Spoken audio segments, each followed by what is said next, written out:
आज हम 9th class का मैथ्स स्टार्ट करने जा रहे हैं। 9th क्लास का ही मैथ्स क्यों? एक्चुअली हायर स्टडीज़ में जो 9th क्लास है वो मैथ्स का बेस होता है। अगर हमें बेसिक कॉन्सेप्ट्स मींस बेस से ही सारे कॉन्सेप्ट्स क्लियर हो जाएं तो हायर स्टडीज़ में हमारे को प्रॉब्लम नहीं होती है। इसीलिए ज़रूरी ये है कि हमारे बेस के सारे कॉन्सेप्ट्स क्लियर हो जाएं। इवन कई सारे कॉन्सेप्ट्स ऐसे हैं जिनको समझने में बहुत दिक्कत आती है स्टूडेंट्स को। हम उन सारे कॉन्सेप्ट्स को ईच एंड एवरी चैप्टर का हर एक कॉन्सेप्ट बिल्कुल क्रिस्टल क्लियर करते हुए चलेंगे। इसलिए आप हमारे चैनल के साथ जुड़े रहिए और हमें अपना प्यार और सपोर्ट देते रहिए। ओके, तो आज से हम 9th क्लास का मैथ्स स्टार्ट कर रहे हैं और 9th क्लास में सबसे पहला टॉपिक है मैथ्स का, दैट इज नंबर सिस्टम। अब नंबर सिस्टम में अगर हम बात करें तो नंबर सिस्टम एक्चुअली कुछ नहीं, स्टडी ऑफ नंबर्स है, मींस संख्याओं का अध्ययन करना कहलाता है। नंबर्स के रिगार्डिंग अगर हम बात करें तो हम जो छोटी क्लासेस से नंबर पढ़ते आ रहे हैं, नंबर 1, 2, 3, 4, उन्हीं नंबर्स की हमें स्टडी करनी है।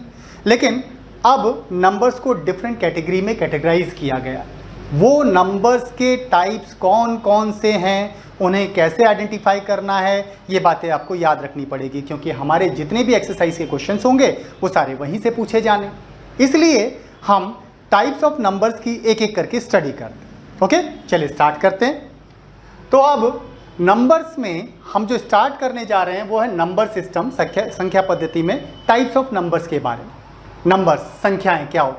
नंबर्स को मेनली हम दो कैटेगरी में कैटेगराइज कर सकते हैं। ओके, दो भागों में बांट सकते हैं। एक होता है रियल नंबर्स, वास्तविक संख्याएं, और दूसरा होता है इमेजिनरी नंबर्स, अवास्तविक संख्या। हमें इमेजिनरी नंबर्स के रिगार्डिंग कोई स्टडी नहीं करनी, क्योंकि यहाँ से हमारा कोई क्वेश्चन नहीं पूछा जाता है। ठीक है, जिन नंबर्स के बारे में, जिन नंबर्स को लिखा ही नहीं जा सकता, ऐसे नंबर्स की हमें कोई स्टडी नहीं करनी। तो फिर हमें केवल और केवल रियल नंबर्स की स्टडी करनी है, वास्तविक संख्याओं के बारे में पढ़ना है। अब रियल नंबर्स को स्टडी के पॉइंट ऑफ व्यू से दो कैटेगरी में फिर कैटेगराइज किया जा सकता है। रियल नंबर्स को स्टडी के पॉइंट ऑफ व्यू से अगेन दो कैटेगरी में कैटेगराइज किया जा सकता है, दो भागों में बांट सकते हैं। पहला आता है रेशनल नंबर्स, परिमेय संख्याएं, और दूसरा आता है इर्रेशनल नंबर्स। क्या होता है इर्रेशनल नंबर और रेशनल नंबर्स? एक्चुअली अगर हम रेशनल नंबर्स या इर्रेशनल नंबर्स के रिगार्डिंग बात करें तो पहले हम बात करते हैं रेशनल नंबर्स, परिमेय संख्याएं क्या होती हैं? जिन नंबर्स को हम एक फ्रैक्शन के फॉर्म में लिख सकें, जिनको हम एक भिन्न के रूप में लिख सकें, लेकिन भिन्न की एक खास बात है कि उसका जो डिनोमिनेटर हर है वो 0 नहीं होना चाहिए। अगर किसी संख्या को एक भिन्न के रूप में लिखा जा सकता है, किसी नंबर को एक फ्रैक्शन के फॉर्म में लिख सकते हैं जिसका डिनोमिनेटर हर 0 नहीं है, तो दैट मीन्स वो एक रेशनल नंबर, परिमेय संख्या कहलाती है। ओके, जैसे अगर नंबर्स के अकॉर्डिंग अगर हम बात करें तो मान लेते हैं, चलिए नंबर लिया हमने 35। ओके, 35 को फ्रैक्शन के फॉर्म में अगर लिखना हो तो कैसे लिख सकते हैं? किसी भी नंबर को अगर आप 1 से डिवाइड करेंगे तो नंबर पर कोई फर्क नहीं पड़ता। इसका मतलब 35 को 35/1 लिख सकते हैं, तो ये फ्रैक्शन का फॉर्म हो गया और इसका डिनोमिनेटर 0 भी नहीं है। ओके, अगर आप -3 लिखते हैं, माइनस का 3 लिखते हैं, तो माइनस के 3 के अपॉन में भी 1 लिखा जा सकता है। आप 1.2 लिखते हैं तो 1.2 को फ्रैक्शन में कैसे बदलते हैं? डेसिमल के जस्ट नीचे 1 लिखिए और राइट साइड में जितने प्लेस हैं उतने 0 लगा के डेसिमल हटा दिए। दैट मीन्स 1.2 को 12/10 लिख सकते हैं, तो ये भी एक फ्रैक्शन भिन्न हो गया, तो ये भी एक परिमेय संख्या हो जाती है। ओके, तो इस तरह से रेशनल नंबर्स के रिगार्डिंग अगर हम बात करें तो कोई भी नंबर जिसे हम एक भिन्न के रूप में लिख सकते हैं, जिसे एक फ्रैक्शन के फॉर्म में लिखा जा सकता है, जिसका डिनोमिनेटर 0 नहीं होना चाहिए, बस यही शर्त है, तो फिर वो एक रेशनल नंबर, परिमेय संख्या हो जाती है। ओके, अब रेशनल नंबर्स को डिफरेंट कैटेगरीज में कैटेगराइज किया जा सकता है, डिफरेंट फॉर्म में डिवाइड किया जा सकता है। तो रेशनल नंबर्स में सबसे पहले कैटेगरी वो आती है जो नंबर्स हम बचपन से पढ़ते आ रहे हैं। ओके, बचपन से कौन से नंबर पढ़ते आ रहे हैं? 1, 2, 3, 4, 5। तो जो ये 1, 2, 3, 4, 5 हम पढ़ते आ रहे हैं, इन नंबर्स को नेचुरल नंबर्स, प्राकृतिक संख्या कहा जाता है।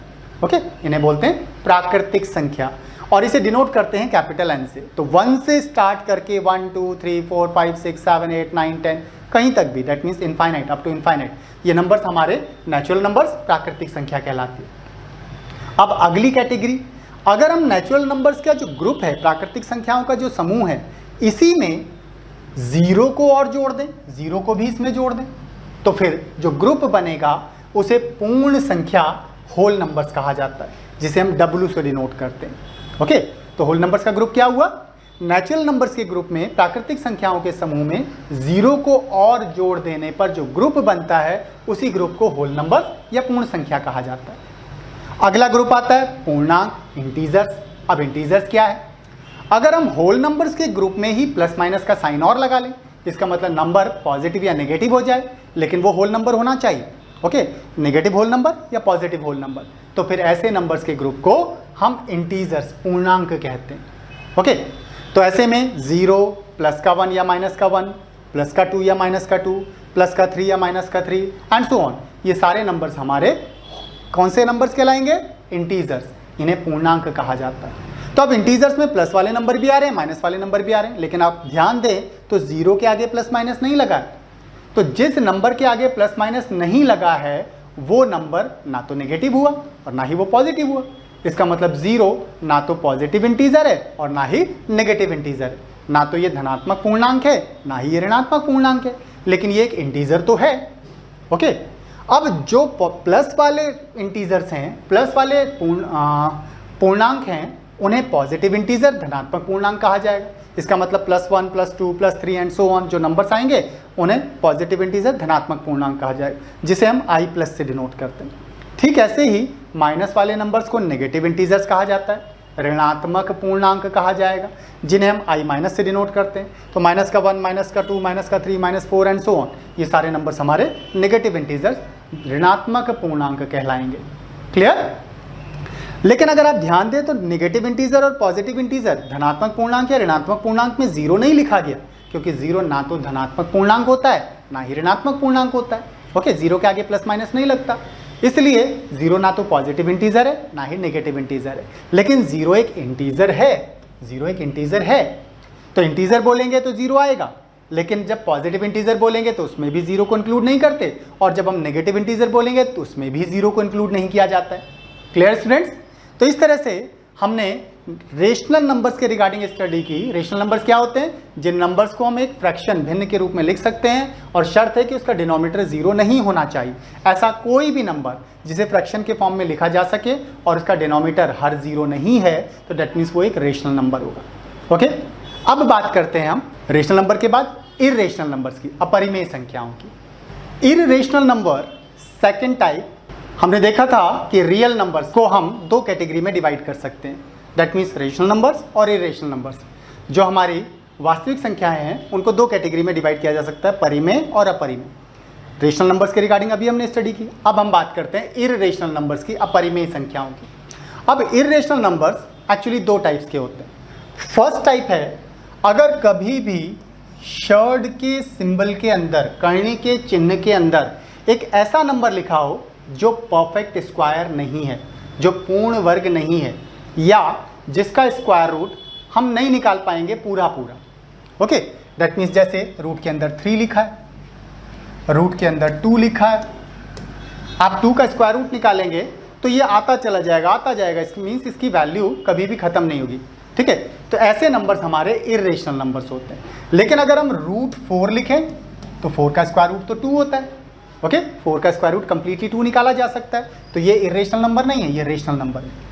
अगर रूट के अंदर, वर्गमूल के चिन्ह के अंदर एक ऐसा नंबर लिखा हो जिसका स्क्वायर रूट, वर्गमूल पूरा पूरा नहीं निकाला जा सकता, ऐसे नंबर्स हमारे इर्रेशनल नंबर्स होते हैं। जैसे रूट 10, रूट 15, रूट 19, ये ऐसे नंबर्स हैं जिनका स्क्वायर रूट पूरा पूरा नहीं निकाला जा सकता, इसलिए ये हमारे इर्रेशनल नंबर्स हो जाते हैं। जिन नंबर्स का स्क्वायर रूट पूरा पूरा नहीं निकाला जा सकता, ओके, और ऐसे नंबर्स रूट के अंदर हमें दे दिए जाएं, तो ये हमारे इर्रेशनल नंबर्स होते हैं, अपरिमेय संख्याएं होती।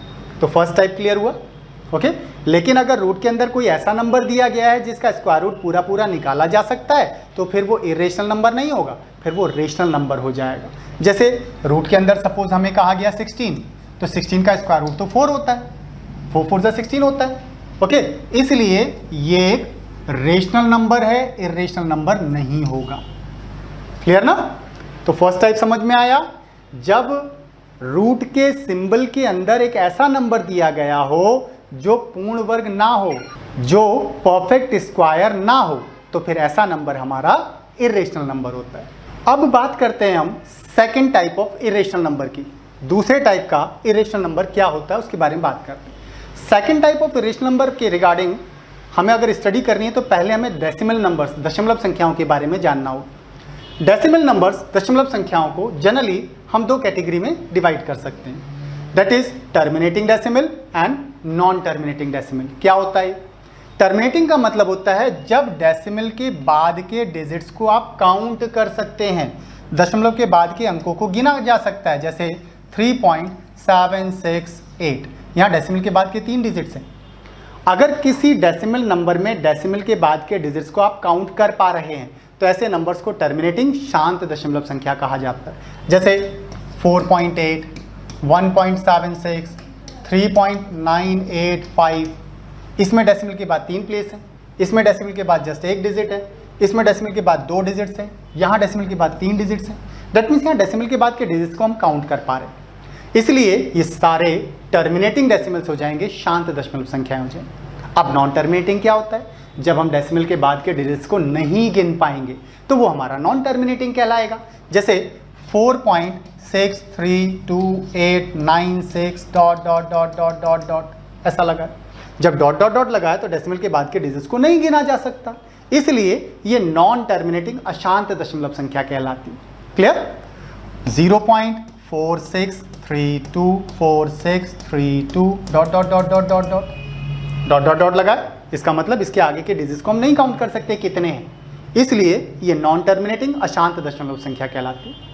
ओके, तो इसका मतलब डेसिमल नंबर्स को 2 टाइप्स में कैटेगराइज किया जा सकता है, समझ में आया? टर्मिनेटिंग जब डेसिमल के बाद के डिजिट्स को काउंट कर सकते हैं तो शांत दशमलव संख्या, लेकिन अगर डेसिमल के बाद के डिजिट्स हम काउंट नहीं कर सकते, डॉट डॉट डॉट लगा हुआ है आगे, इसका मतलब वो नॉन टर्मिनेटिंग अशांत दशमलव संख्या कहलाती। क्लियर? अब नॉन टर्मिनेटिंग फिर से 2 टाइप का होता है, मीन अशांत दशमलव संख्या फिर से 2 तरह का हो जाता है। कौन कौन सा? रिकरिंग आवर्त दशमलव संख्या और नॉन रिकरिंग अनावर्त दशमलव संख्या। क्या है ये? Terminating and recurring and non recurring क्या होता है? चलिए इसको देखते हैं। अगर डेसिमल के बाद के डिजिट्स रिपीट होते हैं बार बार बार बार, और हम नॉन टर्मिनेटिंग की बात कर रहे हैं, इसका मतलब उनको काउंट भी नहीं किया जा सकता और रिपीट भी हो रहे हैं, तो ऐसे नंबर्स हमारे रिकरिंग आवर्त दशमलव संख्या कहलाएं, जैसे 3.6666 dot dot dot dot dot dot dot dot dot dot लगा है, इसका मतलब नॉन टर्मिनेटिंग हो गया, और डेसिमल के बाद के सारे डिजिट्स रिपीट हो रहे हैं इसलिए ये रिकरिंग हो गया। तो ऐसे नंबर्स को रिकरिंग डेसिमल नंबर्स कहा जाता है, आवर्त दशमलव संख्या कहा जाता है। डेसिमल के बाद कितने डिजिट रिपीट हो रहे हैं या कितने प्लेस के बाद रिपीट हो रहे हैं इससे फर्क नहीं पड़ता, एक तो वो नॉन टर्मिनेटिंग होना चाहिए, मींस खत्म नहीं होना चाहिए, काउंटेबल नहीं होना चाहिए। ओके, जैसे 4.673333 dot dot dot dot dot dot, इसमें 6-7 के बाद 3rd प्लेस से रिपीटेशन स्टार्ट हुआ है तो भी ये हमारा रिकरिंग आवर्त दशमलव संख्या होगा। ओके, कितने डिजिट रिपीट होते हैं इससे भी फर्क नहीं पड़ता, कितने भी डिजिट रिपीट हो, 2, 3, 4, जैसे 7.1234 डॉट डॉट डॉट डॉट, यहाँ 7.1 और 234 रिपीट हो रहा है, पहले प्लेस से ही रिपीटिशन स्टार्ट नहीं हुआ बच्चों, कहाँ से हुआ? दूसरे प्लेस से, और कितने डिजिट? 3 डिजिट रिपीट हो रहे हैं, और साथ में डॉट डॉट डॉट लगा, इसका मतलब काउंट नहीं किए जा सकते डिजिट्स कितने हैं, इसलिए ये रिकरिंग डेसिमल नंबर हो जाएगा। ओके, अब आता है नॉन रिकरिंग डेसिमल नंबर्स, अनावर्त दशमलव संख्या क्या होता है? इसमें भी डेसिमल के बाद के डिजिट्स को काउंट नहीं किया जा सकता, जैसे 3.120120012 dot dot dot dot dot, ये रिपीटिशन नहीं हुआ क्योंकि यहाँ 12 है, फिर 012 है, फिर 0012 है, ये रिपीटिशन नहीं है, मीन्स ये आवृत नहीं हो रहा है, इनकी आवृत्ति नहीं हो रही है, इसलिए ये नॉन रिकरिंग हो जाएगा। और डॉट डॉट डॉट लगा होना जरूरी है, काउंटेबल नहीं होना चाहिए डेसिमल के बाद के डिजिट्स, इसलिए ये हमारा नॉन टर्मिनेटिंग डेसिमल नंबर्स हो जाते हैं। तो डेसिमल नंबर्स में हमने अभी तक जो स्टडी की उनमें से पहले हमने देखा जितने भी हमारे डेसिमल नंबर्स हैं उन्हें हम 2 कैटेगरी में डिवाइड कर सकते हैं, टर्मिनेटिंग एंड नॉन टर्मिनेटिंग, शांत और अशांत। टर्मिनेटिंग क्या होता है? जब डेसिमल के बाद के डिजिट्स को काउंट किया जा सकता है तो टर्मिनेटिंग, शांत दशमलव संख्या। लेकिन जब हम डेसिमल के बाद के डिजिट्स को काउंट नहीं कर सकते, डॉट डॉट डॉट लगाओ, तो फिर ऐसे नंबर्स हमारे नॉन टर्मिनेटिंग अशांत दशमलव संख्या कहलाते हैं। अब नॉन टर्मिनेटिंग को फिर से दो कैटेगरीज में डिवाइड किया जा सकता है, एक होता है रिकरिंग और दूसरा होता है नॉन रिकरिंग। अगर डेसिमल के बाद के डिजिट्स रिपीट हो रहे हैं और काउंट नहीं किए जा सकते, डॉट डॉट डॉट लगाए, तो फिर वो रिकरिंग डेसिमल्स, आवर्त दशमलव संख्या। लेकिन अगर डेसिमल के बाद के डिजिट्स रिपीट भी नहीं हो रहे और उनको काउंट भी नहीं किया जा सकता, तो ऐसे डेसिमल नंबर्स को हम नॉन रिकरिंग अनावर्त दशमलव संख्या कहते हैं। जैसे अनावर्त का एक और देखते हैं example, 4.7627836 dot dot dot dot dot. यहाँ 7 के बाद 6 है तो 7 के बाद 8 हो गया, 6 के बाद 2 है तो 6 के बाद 4 हो गया, रिपीटेशन नहीं हो रहा, दैट मीन्स आवृत्ति नहीं हो रही है, ओके, रिपीट नहीं हो रहे हैं। और डॉट डॉट डॉट लगाए, इसका मतलब टर्मिनेट भी नहीं हो रहा, ओके, शांत भी नहीं है, अशांत है। तो ऐसे नंबर्स हमारे नॉन रिकरिंग डेसिमल्स कहलाते हैं, अनावर्त दशमलव संख्या कहलाते हैं। और डेसिमल नंबर्स में से यही वो टाइप है जो कि हमारा इररेशनल होता है, जिसे अपरिमेय संख्या कहा जाता है।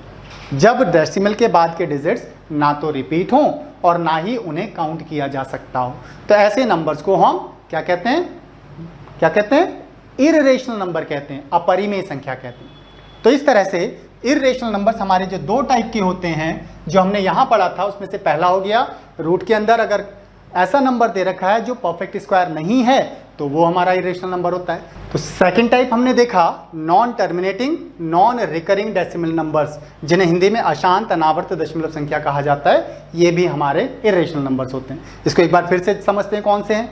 अगर डेसिमल के बाद के डिजिट्स लाइक 3 पॉइंट ना तो वो रिपीट हो और ना ही वो खत्म हो, मीन्स ना ही उनको काउंट किया जा सकता हो, जैसे 3.1427198626 dot dot dot dot dot dot. यहाँ पर 1 के बाद 4 है, 1 के बाद 9 है, तो रिपीटेशन तो नहीं हो रहा। 2 के बाद 7 है, 2 के बाद 6 हो गया, रिपीटेशन नहीं हो रहा, मीन्स आवृत्ति नहीं हो रही। और डॉट डॉट डॉट लगाया तो इसका मतलब शांत भी नहीं है, अशांत हो गया, नॉन टर्मिनेटिंग हो गया। तो non terminating non recurring decimal numbers हमारे इररेशनल नंबर्स होते हैं। इस तरह से हमने टाइप ऑफ नंबर्स के रिगार्डिंग स्टडी की। तो जितने भी टाइप ऑफ नंबर्स थे उन सबको ऑलमोस्ट हमने स्टडी कर लिया है। अब अगर क्वेश्चंस में कोई नई बात आएगी तो उसको फिर क्वेश्चंस के अंदर देखेंगे। चलिए अब हम एक्सरसाइज की तरफ मूव करते हैं। एक्सरसाइज की अगर हम बात करें तो सबसे पहला नंबर सिस्टम का एक्सरसाइज 1.1 का पहला क्वेश्चन हमें दिया गया है, इज 0 ए रेशनल नंबर। हमसे पहले पूछा गया है क्या 0 रेशनल नंबर है या नहीं है, पहले तो ये देखना है। तो हम 0 के बारे में बात करते हैं। देखो रेशनल क्या होता है, रेशनल उसे बोला जाता है जिसको हम एक फ्रैक्शन के फॉर्म में लिख सकें, जिसको हम एक भिन्न के रूप में लिख सकते हैं, वो हमारा रेशनल नंबर होता है। ओके, तो 0 को क्या P/Q के फॉर्म में लिख सकते हैं? शर्त ये है कि इसमें डिनोमिनेटर 0 नहीं होना चाहिए। ओके, 0 नहीं होना चाहिए, तो इसका मतलब 0 को हम 0/2 लिखें तो क्या फर्क पड़ेगा, 2 से 0 को डिवाइड करेंगे 0 ही आता है। ओके, 0/4 लिखें तो क्या फर्क पड़ेगा, कोई फर्क नहीं पड़ेगा, 0 ही आएगा। 0/1 लिखें तो क्या फर्क पड़ेगा, कोई फर्क नहीं पड़ेगा, 0 ही आएगा। इसका मतलब 0 को 0.2, 0.4, 0.1 लिख सकते हैं। ओके, और ये P/Q का फॉर्म भी बन रहा है जिसमें डिनोमिनेटर 0 नहीं। इसका मतलब क्या हुआ, 0 को जब हम एक फ्रैक्शन के फॉर्म में लिख पा रहे हैं, एक भिन्न के रूप में लिख पा रहे हैं, तो 0 कैसा नंबर होगा, एक रेशनल नंबर हो जाएगा, एक परिमेय संख्या हो जाएगी। समझ में आया स्टूडेंट्स? ठीक है, क्योंकि 0 को 0.2 लिखा जा सकता है, 0.4 लिखा जा सकता है, 0.1 लिखा जा सकता है, क्योंकि 0 को किसी भी नंबर से डिवाइड करने पर 0 ही आता है। इसलिए ये P/Q के फॉर्म में रिप्रेजेंट किया जा सकता है, जिसमें इसका डिनोमिनेटर 0 नहीं हो रहा है, इसलिए ये एक रेशनल नंबर हो जाएगा। That means can you write it in the form of P/Q? Yes, we can write in the form of P/Q and these are the examples. इसलिए ये एक हमारा रेशनल नंबर होगा। ठीक है, सेकंड क्वेश्चन देखते हैं students. Find 6 rational numbers between 3 and 4। 3 और 4 के बीच में 6 परिमेय संख्याएं ज्ञात कीजिए। एक्चुअली 3 और 4 के बीच में बहुत सारे रेशनल नंबर्स हो सकते हैं, बहुत सारे। आप कोई से भी उनके बीच के नंबर्स को अगर लिख देते हैं तो वो सारे हमारे आंसर्स होंगे। लेकिन हमें कौन से नंबर्स को लिखना चाहिए, ऐसे कौन से नंबर्स हैं जो हमारे आंसर्स होने चाहिए? तो अकॉर्डिंग टू बुक्स जो सॉल्यूशंस दिए गए हैं उनका एक स्पेसिफिक कॉन्सेप्ट है, हम उसी के बारे में बात करें। ओके, आपसे 3 एंड 4 के बीच में कितने 6 रेशनल नंबर्स आइडेंटिफाई करने के लिए कहा गया। 6 परिमेय संख्याएं 3 और 4 के बीच में ज्ञात करने को कहा गया। तो हम क्या करेंगे, 3 और 4 जिनके बीच में आपको 6 रेशनल नंबर्स आइडेंटिफाई करने के लिए कहा गया है, 6 परिमेय संख्याएं ज्ञात करने के लिए कहा गया है, जितने नंबर्स आपसे फाइंड करने के लिए कहा गया इनके बीच में, उसमें 1 जोड़ दीजिए अपनी तरफ से। That's the way to find out the numbers, ये तरीका है। तो ऐसे में 3 और 4 के बीच में अगर 6 नंबर्स फाइंड करने तो 6 में 1 प्लस कीजिए, 7 हो जाएगा। अगर 8 फाइंड करने तो 8 में 1 प्लस कर दीजिए, 9 हो जाएगा। ओके, जितने नंबर्स इनके बीच में आइडेंटिफाई करने के लिए कहा गया है उसमें +1 कर दीजिए। ओके, तो हमें 6 फाइंड करने थे, +1 हो गया 7। उसी 7 से इन दोनों नंबर्स में ऊपर और नीचे मल्टीप्लाई कर दीजिए, दोनों ही नंबर्स में। ओके, ऐसा करने पर नंबर्स बनेंगे कितना कितना हो जाएगा नंबर, तो 7 3 21/7 हो जाएगा, और इधर हो जाएगा 7 4 28/7। अब इनके बीच में बेस 7 मीन्स डिनोमिनेटर 7, हर 7 रखते हुए जितने भी नंबर्स आएंगे वो सारे हमारे 3 और 4 के बीच के रेशनल नंबर्स परिमेय संख्याएं हों। जैसे 21 के बाद की अगर हम बात करें तो 21 के बाद आता है 22/7, फिर आएगा 23/7, फिर आएगा 24/7, फिर आएगा 25/7, देन 26/7 और इसके बाद 27/7। ये सारे नंबर्स 21 और 28 के बीच में। ओके, क्लियर है ना। और ये सारे फ्रैक्शनल नंबर्स भी हैं, परिमेय संख्याएं भी हैं, क्योंकि फ्रैक्शन है, P/Q का फॉर्म है। तो ये सारे रेशनल नंबर्स भी हैं जो 21/7 और 28/7 के बीच में है।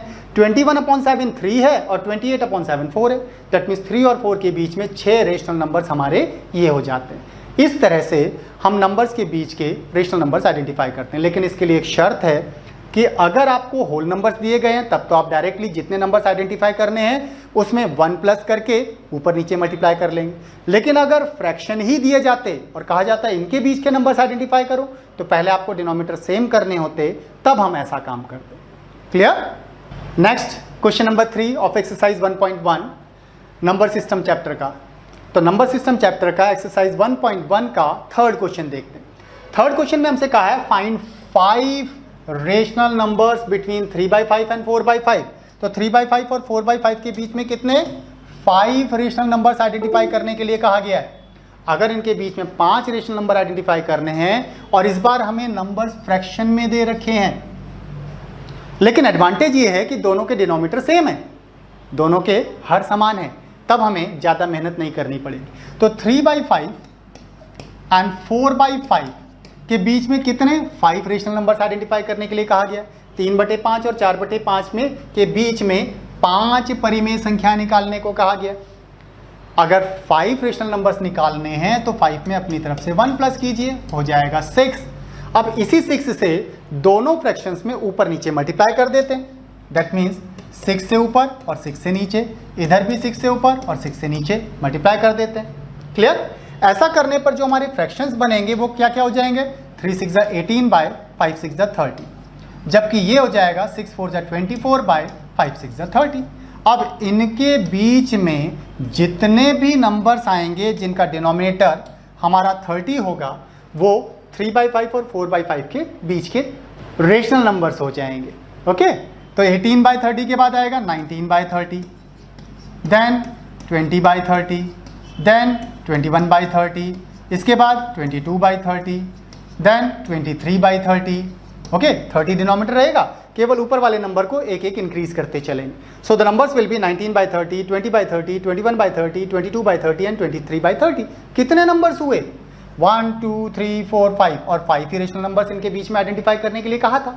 इन दोनों के बीच में 5 परिमेय संख्याएं ज्ञात करने को कहा था। सारे नंबर्स फ्रैक्शन है, भिन्न है, जिनका डिनोमिनेटर 0 नहीं है, इसलिए ये रेशनल नंबर्स मीन्स परिमेय संख्याएं भी हो गई। तो ये हमारा आंसर हो जाएगा। जनरली बुक्स में यही आंसर दिया गया। आप चाहें तो और भी कई सारे नंबर्स लिख सकते हैं इनके बीच में। ओके, बहुत सारे नंबर्स दो नंबर्स के बीच में हो सकते हैं। क्लियर। नेक्स्ट एक्सरसाइज 1.1 का क्वेश्चन नंबर 4। अब क्वेश्चन नंबर 4 क्या है, state whether the following statements are true और फॉल्स। ये जो स्टेटमेंट्स हमें दिए गए हैं ये ट्रू हैं या फॉल्स हैं, सही हैं या गलत, हमें ये आइडेंटिफाई करने के लिए कहा गया है। तो state whether the following statements are true और फॉल्स। नीचे दिए गए कथन सत्य हैं या असत्य, कारण के साथ अपने उत्तर दीजिए कह रहा हूं। दैट मीन्स हमें रीजन भी बताना है ऐसा क्यों होगा। तो पहला स्टेटमेंट देखते हैं। फर्स्ट है every natural number is a whole number. हर एक नेचुरल नंबर एक होल नंबर होता है, हमसे ये कहा गया। हमने जब नंबर्स के रिगार्डिंग स्टडी की थी, जब हम नंबर्स के बारे में पढ़ रहे थे, तो हमने दो ग्रुप्स पढ़े थे, natural numbers and whole numbers, प्राकृतिक संख्या और पूर्ण संख्या। नेचुरल नंबर्स को कैपिटल एन से डिनोट करते हैं, जबकि होल नंबर्स को डब्ल्यू से डिनोट करते हैं। ओके, नेचुरल नंबर्स में आता है 1 2 3 4 5 6, 1 से स्टार्ट करके अप टू इनफाइनाइट, अनंत तक जितने भी नंबर्स हैं वो सारे हमारे नेचुरल नंबर्स होते हैं। जबकि नेचुरल नंबर्स के ग्रुप में ही जीरो को इंक्लूड कर देते हैं, जीरो मिला लेते हैं, तो फिर वो हमारा होल नंबर्स का ग्रुप हो जाता है। दैट मीन्स पूर्ण संख्याओं का ग्रुप हो जाता है, जिसे डब्ल्यू से डिनोट करते हैं। अब हमारा जो क्वेश्चन है कि every natural number is a whole number. हर एक जो नेचुरल नंबर प्राकृतिक संख्या है वो एक होल नंबर है, हमें ये चेक करना है या नहीं। चलिए इसको चेक करते हैं। तो इसके लिए नेचुरल नंबर सारे के सारे होल नंबर में आ रहे हैं नहीं आ रहे हैं? आता है, 2 भी आता है, 3 भी आ रहा है, 4 भी आ रहा है, 5 भी and so on. That means सारे नेचुरल नंबर्स हमारे होल नंबर्स होते हैं। ओके, लेकिन अगर बोलता क्या सारे होल नंबर्स नेचुरल नंबर्स हैं? नहीं, क्योंकि जीरो नेचुरल नंबर्स में नहीं आता है। इसलिए हमारा पहला statement every natural number is a whole number, प्रत्येक प्राकृतिक संख्या एक पूर्ण संख्या है, ये ट्रू है, सही है। ओके, तो every natural number is a whole number, प्रत्येक प्राकृतिक संख्या एक पूर्ण संख्या है, ये सही है। अब आगे बोलता है every integer is a whole number, प्रत्येक पूर्णांक एक पूर्ण संख्या होती है। चलिए इसको चेक करते हैं। हमने पढ़ा था इंटीजर्स के बारे में कि अगर हम होल नंबर्स के ग्रुप में प्लस माइनस का साइन इंक्लूड कर देते हैं अदर देन जीरो, क्योंकि जीरो ना तो पॉजिटिव होता है ना ही नेगेटिव होता है, zero is zero. Okay, zero तो केवल जीरो है, जीरो को छोड़ के बाकी जितने भी नंबर्स हैं वो प्लस माइनस के हो सकते हैं। और प्लस का 1 का मतलब 1 है, प्लस के 2 का मतलब 2 है, प्लस के 3 का मतलब 3 है। ओके, तो इट मीन्स सारे के सारे इंटीजर्स हमारे होल नंबर्स के ग्रुप में आते हैं, सारे इंटीजर्स होल नंबर में आते हैं। इसलिए प्रत्येक पूर्णांक एक पूर्ण संख्या है। That means each of the integer is a whole number. तो every integer is a whole number, that's also true, ये भी ट्रू है। प्रत्येक पूर्णांक एक पूर्ण संख्या है, ये बात सही है। समझ में आया? चलिए नेक्स्ट थर्ड कंडीशन देखते हैं। हमारा क्वेश्चन है every rational number is a whole number, true और फॉल्स, ये चेक करना है। हर एक रेशनल नंबर, जब हम रेशनल नंबर की बात करते हैं तो रेशनल नंबर वो नंबर है जिसे हम एक फ्रैक्शन के फॉर्म में रिप्रेजेंट कर सकें, एंड इसकी जो कंडीशन है वो ये है कि इसका डिनोमिनेटर जीरो नहीं होना चाहिए। That's the condition. That means P upon Q के फॉर्म में रिप्रेजेंट कर सकें और उसका डिनोमिनेटर जीरो नहीं होना चाहिए।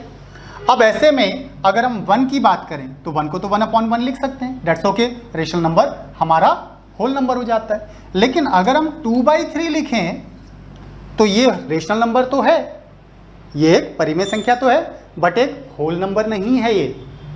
इट मीन्स हर एक रेशनल नंबर एक होल नंबर हो ये ज़रूरी नहीं है। ऐसे ही आप लिख सकते हैं 5/9, तो 5/9 रेशनल नंबर तो है, एक फ्रैक्शन के फॉर्म में रिप्रेजेंटेड है, लेकिन ये एक होल नंबर नहीं है। इट मीन्स हर एक रेशनल नंबर एक होल नंबर हो ये ज़रूरी नहीं है। हर एक परिमेय संख्या एक पूर्ण संख्या नहीं होती। दैट मीन्स ये वाला स्टेटमेंट फॉल्स हो जाएगा। क्लियर? गलत है। तो every rational number is a whole number is wrong. प्रत्येक परिमेय संख्या एक पूर्ण संख्या होती है, ये गलत है। क्लियर? इसके साथ हमारी एक्सरसाइज 1.1 कंप्लीट हो जाती है।